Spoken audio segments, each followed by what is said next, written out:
Yahweh Brakatha, Yahweh Shah, Yahweh Brakatha, Yahweh Shah, Bahasham, Rakakwadash. Double honors to the apostles, the elders. Salutations to you, sincere brothers, teaching in truth and sincerity. Lesson will be entitled, Your wife shall be an harlot in the city. Lord will you are edified. This video was inspired by the YouTube handle Sub-Zero Podcast and video entitled Alpo Slept with Chrissy Jim Jones' wife. Now, the point of this lesson is how Sub-Zero was bringing out how Chrissy was passed from Alpo to Rich Porter and the other guy that was part of that drug dealing conglomerate. Right? Now, dealing with social engineering, these rappers, these actors, right? They are making it cool to have a harlot. When I was coming up, when a woman slept with a lot of men, she was shamefaced, right? She never exposed that. The only way you found out was either a former friend of hers told somebody and somebody told somebody, or a person that started liking her got mad and exploited her, right? Even when women were given head when I was in high school, right? That woman did not put her business out like that. You found out by having that sexual encounter with her. But now you see female rappers promoting that how they like to be urinated on, how they like to receive penetration in their rectum and things of that nature, pushing a lifestyle of whoredom, right? And this all goes back to what? The curses.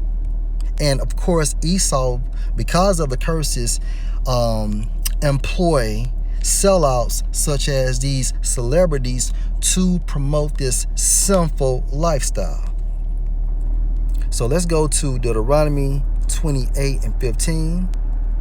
But it shall come to pass, if you will not listen unto the voice of the Lord Yahweh, your power to observe, to do all his commandments and his statutes, which I command you this day, that all these curses shall come on you and overtake you.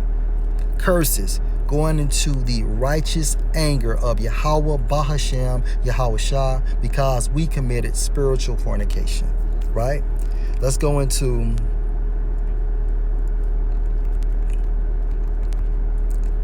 harlot in the city, Amos 7:17. Therefore, thus saith the Lord Yahweh power, your wife shall be an harlot in the city, and your sons and your daughters shall fall by the sword.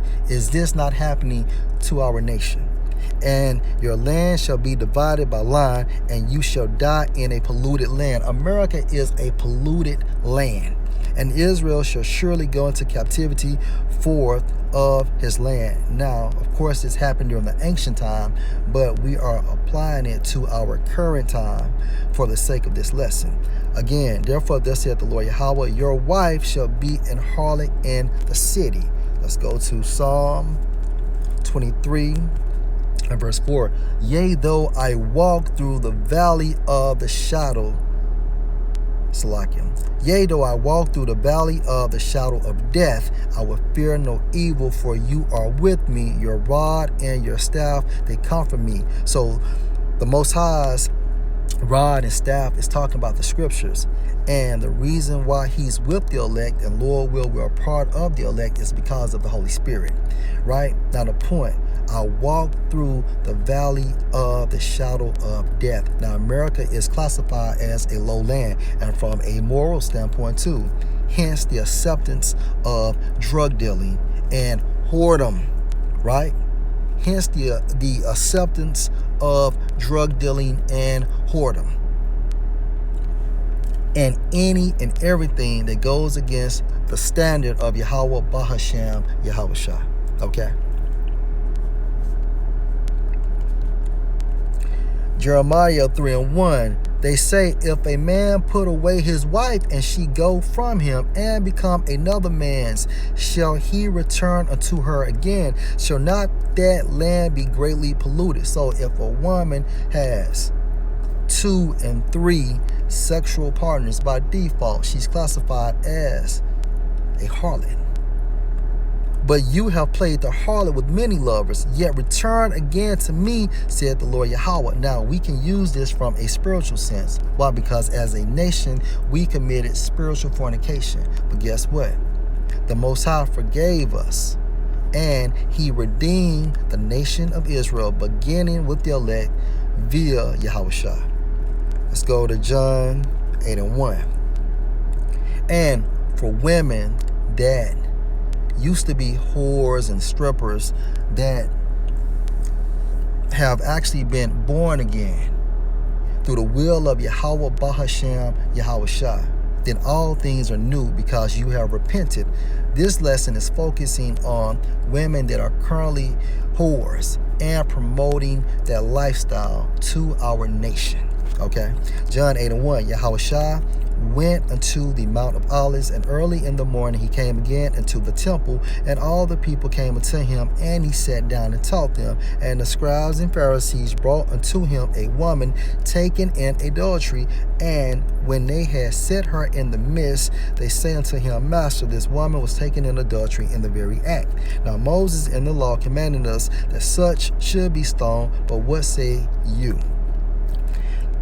This they said, tempting him, that they might have to accuse him. But Yahushua stooped down and with his finger wrote on the ground as though he heard them not. So at this time frame, Yahushua was writing down their sins regarding the Pharisees and the scribes. So when they continued asking him, he lifted up himself and said unto them, He that is without sin among you, let him first cast a stone at her. And again he stooped down and wrote on the ground, and they which heard it, being convicted by their own conscience. Why? Because they saw their sins on the ground from what Yahushua was writing. Being convicted by their own conscience, went out one by one, beginning at the eldest, even unto the last. And Yahushua was left alone, and the woman standing in the midst. Now, if you can receive this, this is symbolic as us, as a nation, that we committed spiritual fornication.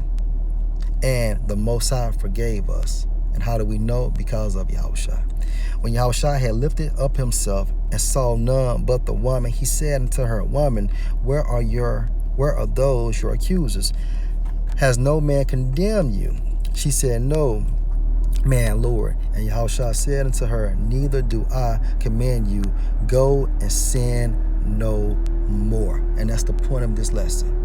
For women that have left this lifestyle and have been born again, there's nothing wrong with that. Your past is your past. Again, this lesson is focusing on how sellout bitches, sellout niggas, through social engineering, promote the acceptance of being a harlot. And Kanye was a major culprit of that when he started dating Alma Rose. Okay?